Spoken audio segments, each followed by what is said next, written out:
This is America in the Morning from Westwood One. Good morning, I'm John Trout. It's Friday, May 23rd, 2025. Here's what's coming up on America in the Morning. Elias Rodriguez, the suspect charged in the murder of two staffers of the Israeli embassy in Washington, told police, "I did it for Palestine, I did it for Gaza." I'm Jennifer King. In a growing fight with Harvard, the Trump administration is barring the Ivy League school from enrolling any international students. Sagar Meghani, Washington.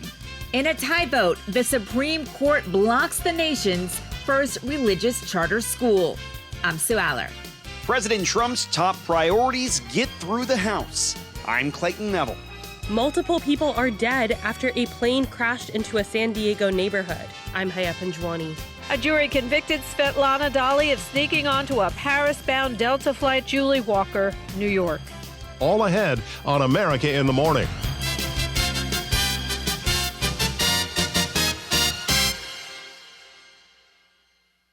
More details are emerging about the fatal shooting of two young Israeli embassy workers in Washington, D.C. Correspondent Jennifer King reports authorities have discovered a motive for the attack.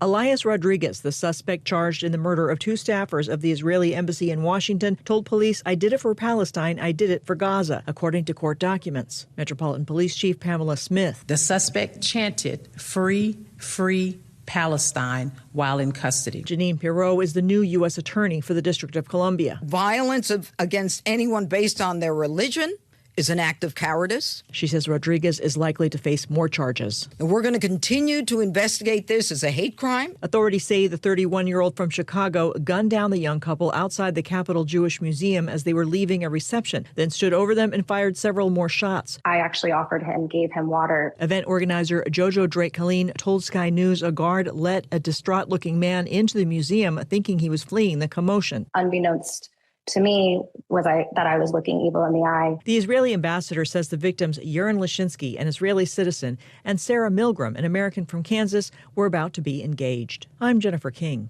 The Trump administration is escalating its fight with Harvard University. Correspondent Sagar Meghani reports the Department of Homeland Security is limiting who's allowed to attend the Ivy League school.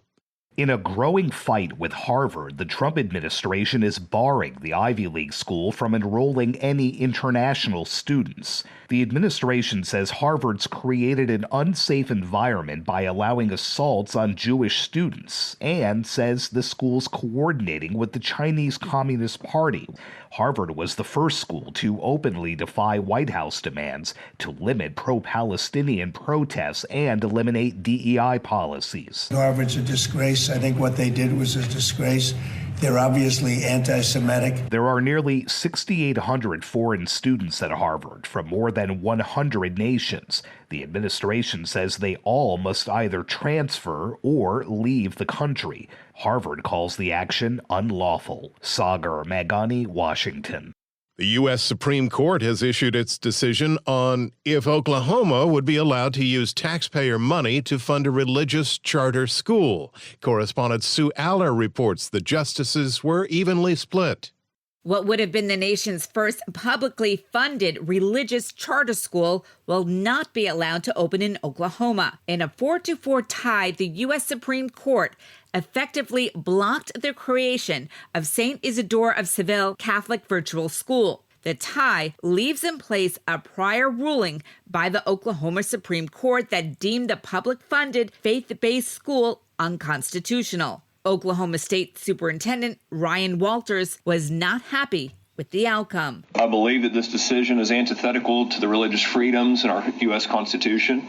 I believe it's antithetical to the rights that parents have to direct their children's education. Opponents argued that the school blurred the line between church and state. Democratic State Representative Cindy Munson spoke with KOCO 5 News. When it comes to teaching about religion and faith, that should be done in the home and in the church, and that's the parent's responsibility, not the responsibility of teachers. Justice Amy Coney Barrett recused herself, likely due to ties with a Notre Dame law professor who advised the school. The decision applies only to Oklahoma, but leaves the broader issue unresolved. The matter may return to the Supreme Court in the future with a full bench. I'm Sue Aller. The top stories of the day are sponsored by Sleep Number. Sleep better with Sleep Number. Now during the Memorial Day sale, all smart beds and bases are on sale. Plus, free home delivery, exclusively at a Sleep Number store. One big, beautiful bill. When America in the Morning continues after these messages. America in the Morning continues heading into the Memorial Day weekend. Here's the forecast from AccuWeather.com meteorologist LaTroy Thornton. The risk for severe thunderstorms expands after yesterday's active weather in the plains was mostly limited to central portions of both Oklahoma and Texas, with a persistent pattern developing that will keep the daily severe risk from moving all that much over the next several days, favoring the central and especially southern plains. For today, this means that storms from the Midland and Lubbock areas of Texas northeastward across most of Oklahoma, east of the Panhandle, western Arkansas, and into Nebraska may be able to produce localized damaging wind gusts and hail late in the day and tonight, with a risk for flash flooding underneath any especially potent downpours. That flooding risk will only grow through the holiday weekend over parts of the south-central U.S., especially from northern Mississippi and central Arkansas northward across northeastern Oklahoma, southern Missouri, and southeastern Kansas, where days of what will be heavy rain at times and localized enhancement from heavier thunderstorms that may again be severe from time to time will lead to this large zone where 4 to 8 inches of rain may accumulate through Monday. This may have major impacts on holiday preparations, as travel may become rather difficult in some of the areas that turn out to be hardest hit through Memorial Day. Otherwise, residents of the Great Lakes region and much of the Northeast can expect another wet day, although with less steady rain and more of a trend towards showers than the past couple of days in this region, as a coastal storm tracks northward along the New England coast. The highest chance for steadier rain will be from western and eventually central New York into Maine. Showers also build over the northern and central plains, with thunderstorms for South Florida and the northern Rockies. In Battle Creek, Michigan, today will be cool once again with some sun, a stray shower, and a high of 55. For Soldier, Kansas, today brings clouds and sun with afternoon showers, high 68. I'm AccuWeather.com meteorologist LaTroy Thornton. Remember, you can follow us wherever you get your podcasts. Just search America in the Morning in your favorite listening app. President Trump's budget bill is headed to the Senate. Correspondent Clayton Neville reports.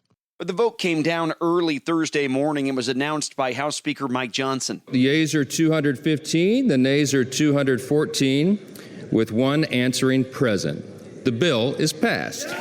Republicans passing the One Big Beautiful Bill, which White House Press Secretary Caroline Leavitt told reporters focuses on a slew of policies, including immigration. The One Big Beautiful Bill will permanently secure the border by delivering the largest border security investment in history, funding at least 1 million annual removals of illegal aliens to carry out the largest deportation campaign ever, finishing the Trump border wall. The bill would increase the debt limit by $4 trillion. It includes an extension of tax cuts, first passed back in 2017. Critics argue the measure cuts Medicaid and food stamps. I'm Clayton Neville. A private jet crashes into a San Diego neighborhood, killing everyone on board the flight. Correspondent Haya Panjwani reports several homes were damaged by the plane. Multiple people are dead after a plane crashed into a San Diego neighborhood. Assistant Fire Department Chief Dan Eddy said no one on the ground was injured, but on the plane... Yes, there are more than one fatality that we've found so far, but we're waiting to get the registered numbers that were on the plane itself. On the street, one home's roof was blackened and collapsed, with a white piece of metal sitting on the street in front. Half a dozen fully charred cars sat on the street. Christopher Moore lives in the neighborhood and said he got out of the area as soon as he heard a bang. When I woke up, I just grabbed my kids. We got up out of there. Moore's family still doesn't know if they have a home to go back to. We're just in the waiting phase right now. We're just trying to wait till we could go to our homes if they're, for the people that do have something to go to, News conference audio courtesy of KGTV. I'm Haya Panjwani. A look at the job market and home sale numbers when America in the Morning continues after these messages. The Business Report is brought to you by Fisher Investments. Fisher Investments takes a disciplined approach with investing, helping clients navigate volatile markets. Learn more at FisherInvestments.com. Here's CNBC's Jessica Ettinger. Wall Street opens this morning After a flat day for stocks yesterday, the Dow and the S&P 500 index almost unchanged after being up and down during the trading day. The Treasury market kind of gave equities permission to relax a little bit today. CNBC's Mike Santoli. Bitcoin hit a new record high yesterday, topping $111,000. The budget bill that passed the House killed some of the solar tax credits.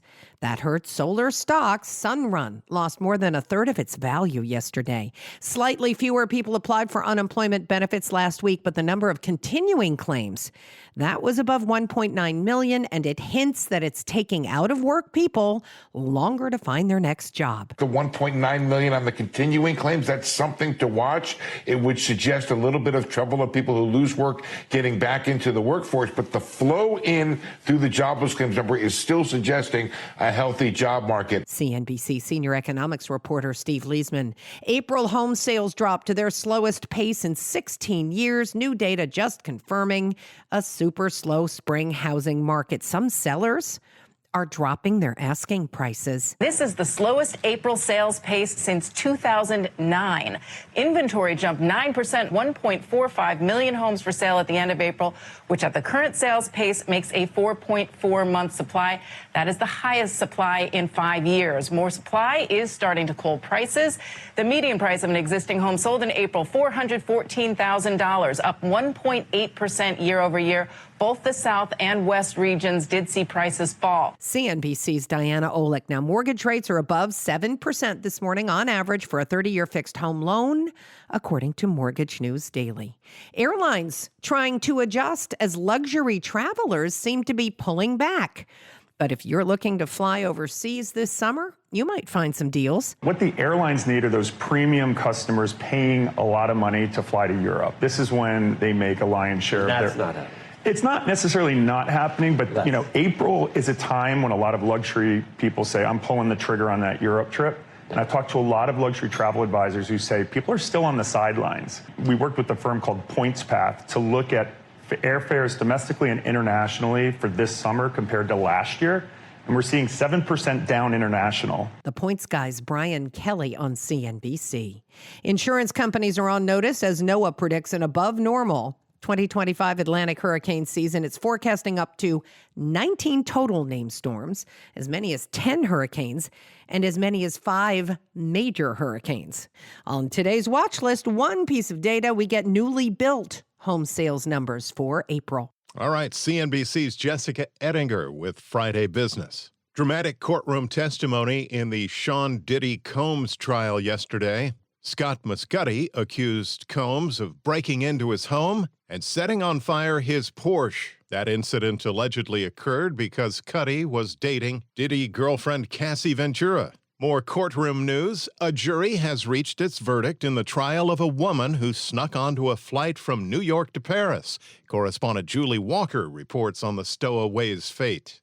A jury convicted Svetlana Dali of sneaking onto a Paris-bound Delta flight in November and stowing away after boarding at JFK Airport without a pass. She was found guilty in federal court in Brooklyn after a very short trial where she testified she stayed in the bathroom almost from the beginning to the end of the flight when she was finally found. At first, she was turned away by security at JFK because she didn't have a boarding pass. But a security tape shows the 57-year-old Russian citizen with U.S. residency, then going through a lane reserved for crew members and bypassing gate agents by blending with boarding passengers. Dali faces up to 6 months in prison, according to the sentencing guidelines. Julie Walker, New York. When we return, Make America Healthy Again. We may have a ways to go. A new report when America in the Morning continues after these messages. You're with America in the Morning. The White House Commission, Make America Healthy Again, releases a full report. Correspondent Lisa Dwyer takes a look. The Trump administration has released their much-anticipated Make America Healthy Again report, calling for increased scrutiny of the childhood vaccine schedule, a review of pesticides sprayed on American crops, and includes a description of the nation's children as overmedicated and undernourished. President Donald Trump says, "We're demanding the answers. The public is demanding the answers, and that's why we're here." Critics say that the report is filled with fear-based rather than science-based information. While this report does not have the force of a law or official policy, it will be used over the next 3 months for the commission to fashion a plan that can be implemented during the remainder of Trump's term. I'm Lisa Dwyer. Paleontologists have found a new set of fossilized footprints. Correspondent Donna Warder reports the discovery is causing scientists to recalculate the evolutionary timeline. Scientists in Australia have identified the footprints of a reptile-like creature dating to around 350 million years ago. Paleontologist Per Ahlberg of Uppsala University in Sweden says they're the oldest known fossil footprints of a reptile. We can tell the reptile footprints because they've got claws on them and the whole shape of the foot matches that of early reptiles. It pushes the origin of reptiles back in time about 35 or 40 million years. And that in turn means that very large parts of the early evolution of tetrapods happened much earlier than we used to think. That means the first animals may have emerged from the ocean around 400 million years ago, evolving the ability to live exclusively on land. Previously, the earliest known reptile footprints were 318 million years old. They were discovered in Canada. I'm Donna Warder. America in the Morning for Friday, May 23rd, 2025 is produced by Alexander Hinton. I'm John Trout. This is Westwood One.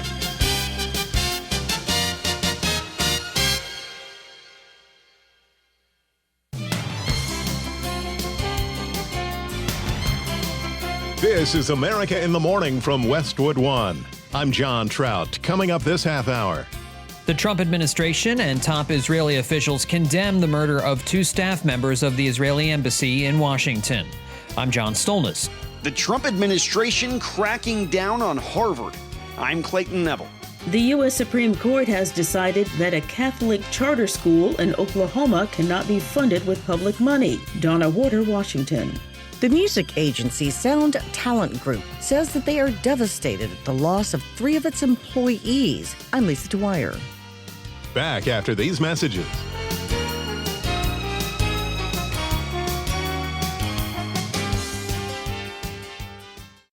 Top Israeli officials, as well as the Trump administration, are calling the murder of 2 staff members of the Israeli embassy in the nation's capital an act of terrorism and anti-Semitism.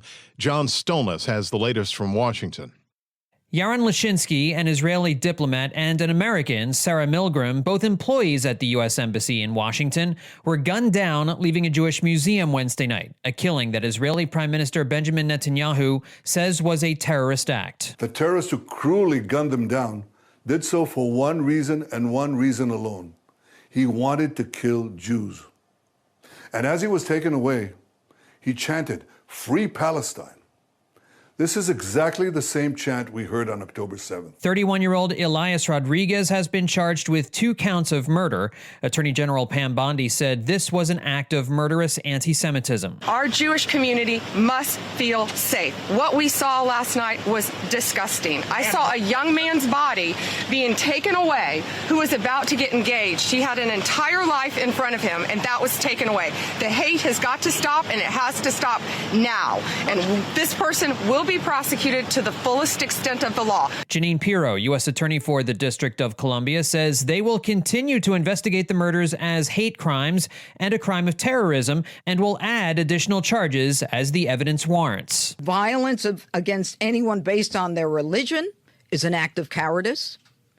It is not an act of a hero. The FBI says they will also investigate the killings. White House Press Secretary Caroline Leavitt addressed the crime at her briefing yesterday, saying President Trump was saddened and outraged by the fatal shooting. Yaron's father, Daniel, spoke about the young couple's devotion for one another this morning. He said, "They were in love, one for the other.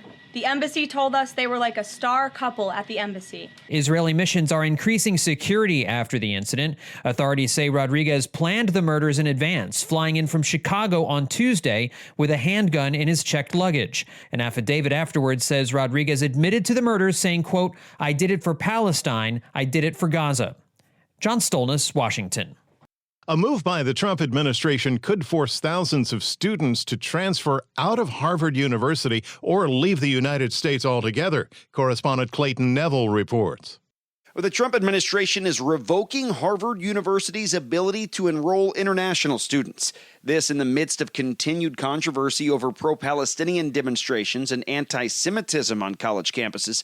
Homeland Security Secretary Kristi Noem told Fox News that order comes after Harvard refused a DHS request to turn over information on foreign students. We are coming to make sure that these programs that you are facilitating an environment where students can learn, where they're safe, and that they're not discriminated against based on their race or their religion. 6,800 students could have to transfer because of the order.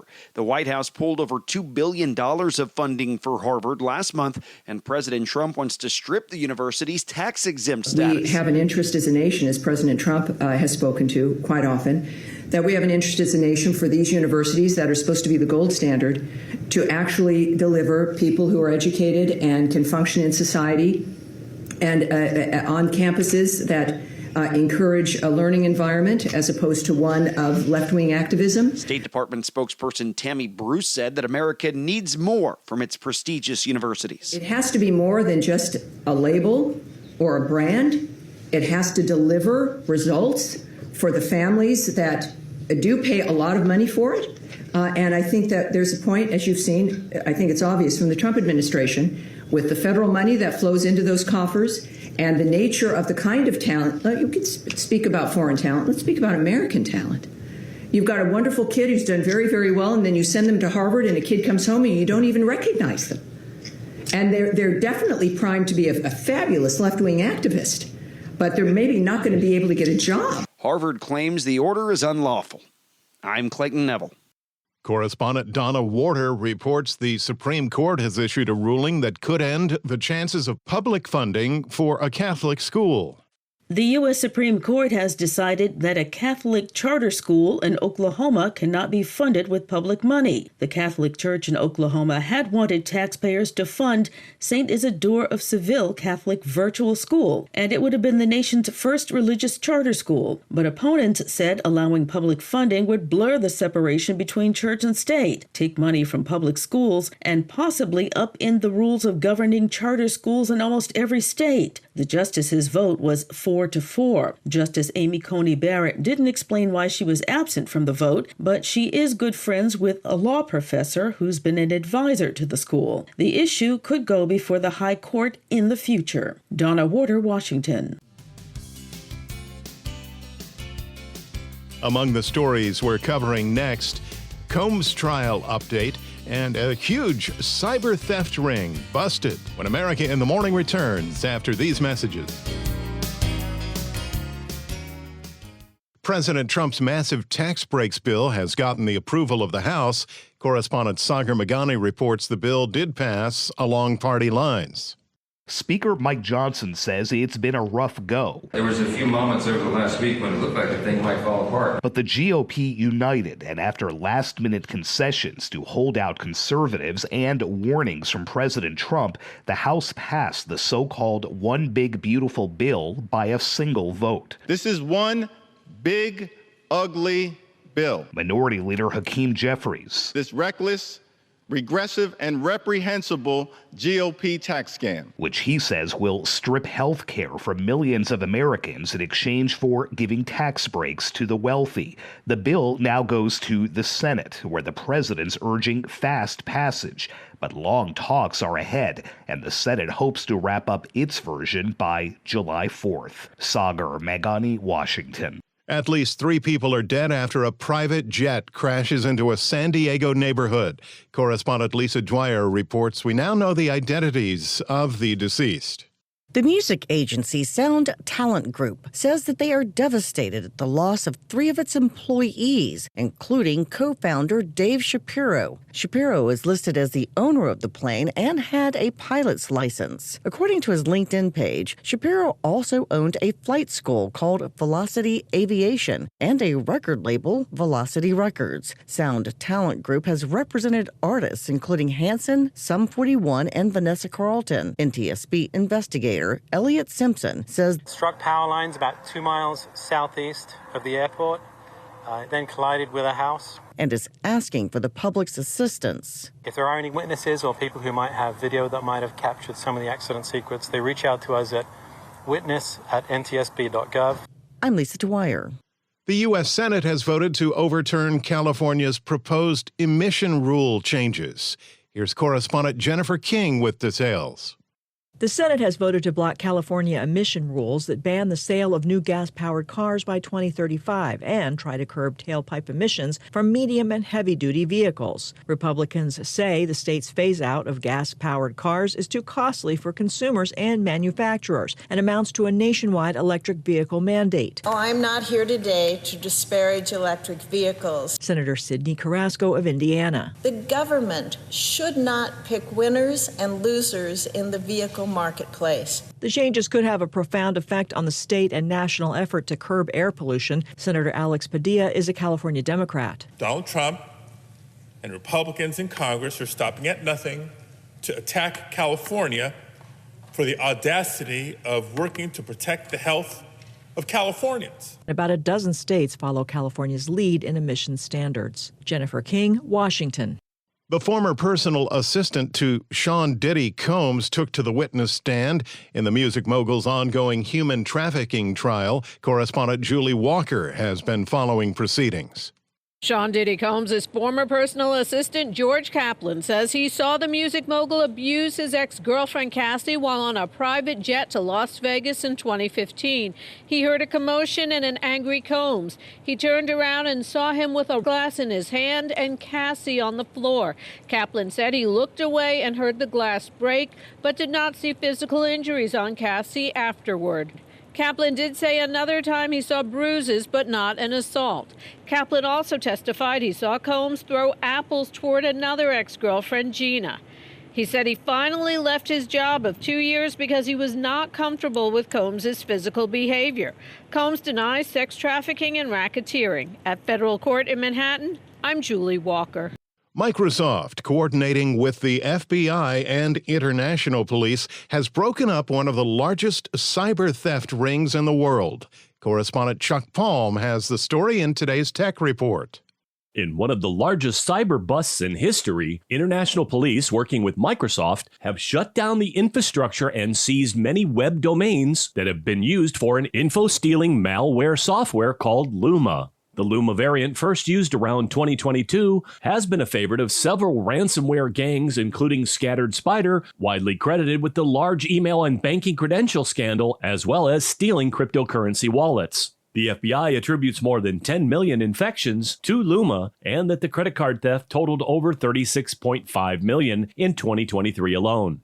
FBI Deputy Assistant Director for Cyber Operations Brent Leatherman called it the most prolific information stealer for sale in online criminal markets. They estimated that Lumen has been used in at least 1.7 million instances of this kind since November 2023. And to follow up to yesterday's story, Bitcoin continues to break records at $111,000 per coin. Find me at chuckpalm.com. America in the Morning continues with Friday Sports. Here's Robert Workman.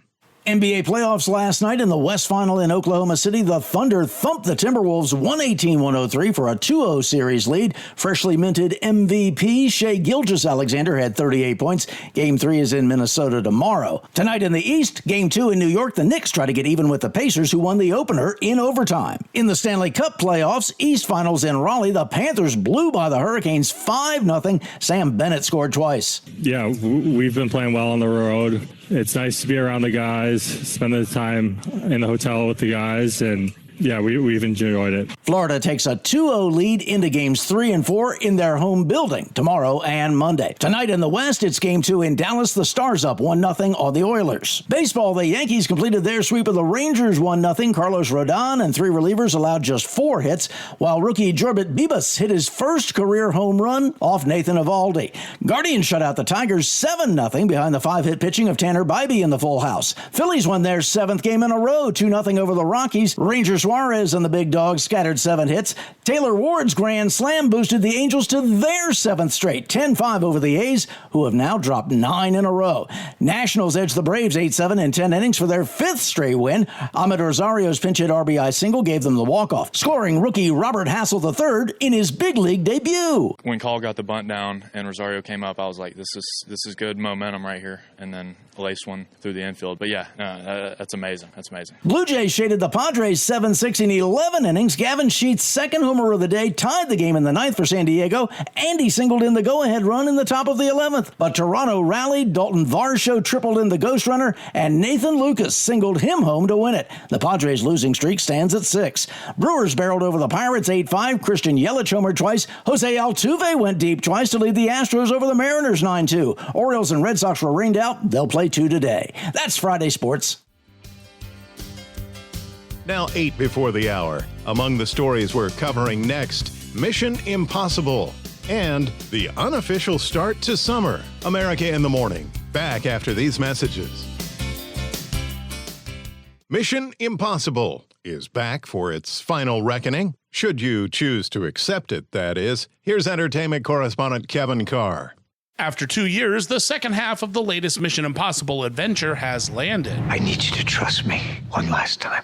Mission Impossible: The Final Reckoning picks up where Dead Reckoning ended 2 summers ago. Ethan Hunt has to take down the Entity, a powerful AI bent on taking over and eventually destroying the world. Your mission, should you choose to accept. Think of it as James Bond facing off against an overblown grok. Smart people on every side are close to panicking. The Mission Impossible franchise always delivers on impressive stunt work and action sequences. However, these last 2 films are cobbled by hubris, amounting to a 6-hour 2-part movie that really could have been a single shorter feature. Your team has been betrayed, Ethan.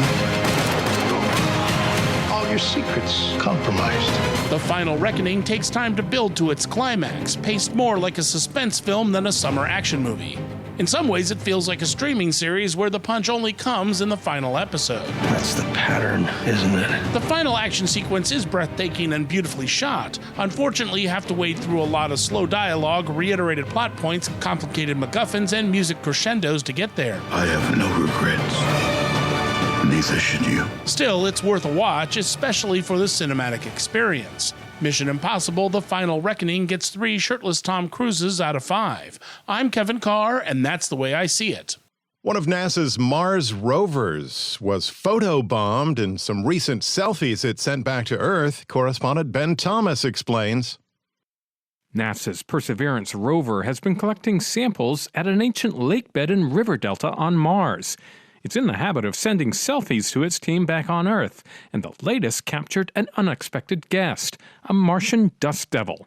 Perseverance is covered with red dust in the picture. That's the result of drilling into dozens of rocks over the past 4 years. And in a composite of 59 images from the camera on the end of the rover's arm, a twirling dust devil pops up, a few miles behind the rover.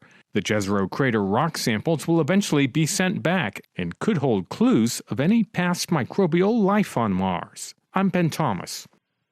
Memorial Day weekend marks the unofficial start of summer, and correspondent Haya Panjwani reports many Americans are expected to celebrate by getting out of the house.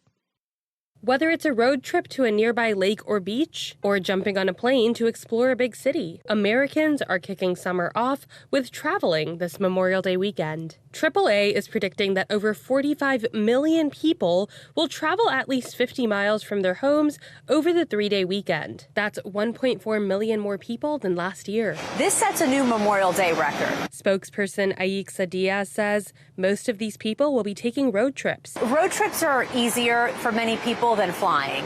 It's more flexible. You leave whenever you want. You can pack as much as you want in the car, make stops along the way. And for many families, it's more economical. She said that even if people pull back on trips during other times of the year, holidays will always be times of high travel volume, since that's when most people can get together. I'm Haya Panjwani. Memorial Day, a day of remembrance for U.S. military personnel who've died while serving in the armed forces. A day specifically set aside to honor and remember those who've made the ultimate sacrifice. America in the Morning for Friday, May 23rd, 2025 is produced by Alexander Hinton. I'm John Trout. This is Westwood One.